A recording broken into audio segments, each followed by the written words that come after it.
Pemirsa, Polres Aceh Tenggara berhasil menciduk seorang kakek bandar sabu di rumahnya di Desa Pulau Sanggar, Kecamatan Babu Salam, Aceh Tenggara. Polisi menyita sabu seberat 70 gram dan 1 unit mobil double cabin. Polres Aceh Tenggara yang dipimpin langsung oleh Kapolres AKBP Bramanti Agus Suyono berhasil menangkap bandar sabu di rumahnya di Desa Pulau Sanggar, Kecamatan Babu Salam, Kabupaten Aceh Tenggara.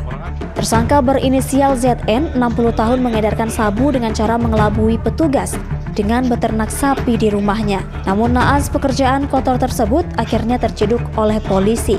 Saat penangkapan, pelaku sempat berpura-pura sakit dan jatuh pingsan di hadapan petugas hingga menyulitkan pihak kepolisian. Saat digeledah, polisi menemukan sabu-sabu yang disembunyikan pelaku di dalam dashboard mobil miliknya.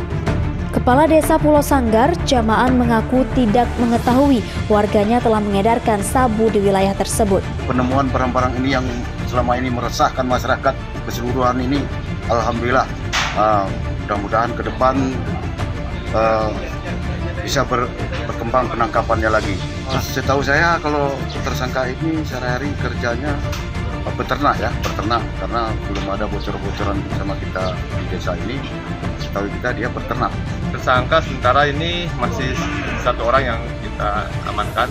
Dan ini masih kita kembangkan lagi untuk siapa, dan juga nanti kita sita juga CCTV yang ada di rumah si tersangka ini. Kita melihat gimana alur peredaran narkoba yang ada di lokasi ini, siapa yang sering ambil barang itu, dijual kemana, siapa perantaranya, itu akan kita kembangkan lebih lanjut.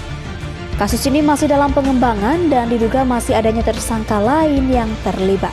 Saat ini tersangka bandar sabu telah diamankan bersama barang bukti lainnya ke Mapolres Aceh Tenggara untuk dilakukan penyelidikan lebih lanjut. Dari Kabupaten Aceh Tenggara, Medi Arjuna, iNews melaporkan.